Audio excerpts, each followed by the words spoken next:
Jembatan Siti Nurbaya merupakan jembatan ikonik di Kota Padang, Sumatera Barat, yang menghubungkan kawasan Kota Tua Padang dengan seberang Padang, melintasi Sungai Batang Arau. Nama jembatan ini terinspirasi dari tokoh Siti Nurbaya dalam novel klasik karya Marah Rusli berjudul, Siti Nurbaya, Kasih Tak Sampai, yang diterbitkan pada tahun 1922. Novel ini berkisah tentang cinta tragis Siti Nurbaya dan Samsul Bahri yang harus berakhir karena perjodohan paksa. Inspirasi dari novel, nama Siti Nurbaya diambil dari tokoh utama dalam novel yang terkenal di Indonesia.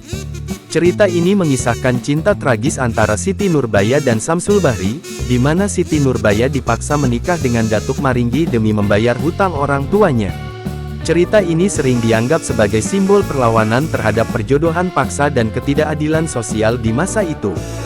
Sejarah pembangunan. Jembatan Siti Nurbaya mulai dibangun pada tahun 1995 dan selesai pada tahun 2002. Dengan panjang sekitar 156 meter, jembatan ini memiliki peran penting dalam infrastruktur Kota Padang, mempermudah akses antara dua sisi kota yang dipisahkan oleh sungai.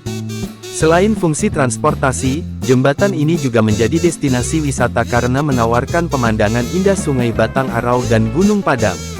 Makna simbolik. Penggunaan nama Siti Nurbaya pada jembatan ini memiliki makna simbolik, yaitu mengingatkan pada cerita perjuangan melawan ketidakadilan sosial, seperti yang dialami oleh tokoh Siti Nurbaya dalam novelnya. Meskipun cerita tersebut fiktif, kisah Siti Nurbaya sudah menjadi bagian dari budaya dan sejarah masyarakat Minangkabau.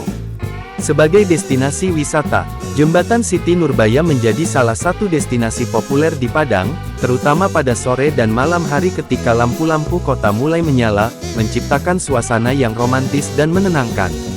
Di sekitar jembatan, pengunjung dapat menikmati kuliner khas Padang di warung-warung yang berada di tepi sungai sambil menikmati pemandangan indah perbukitan dan Sungai Batang Arau. Kaitan dengan legenda, banyak orang yang mengunjungi jembatan ini untuk mengenang kisah Siti Nurbaya, meskipun karakter tersebut adalah fiktif. Jembatan ini juga dekat dengan Gunung Padang, yang dipercaya sebagai tempat peristirahatan terakhir Siti Nurbaya dalam legenda lokal. Jembatan ini tidak hanya memiliki nilai fungsional sebagai infrastruktur, tetapi juga menjadi simbol warisan budaya dan daya tarik wisata yang menyatukan sejarah lokal dengan perkembangan modern.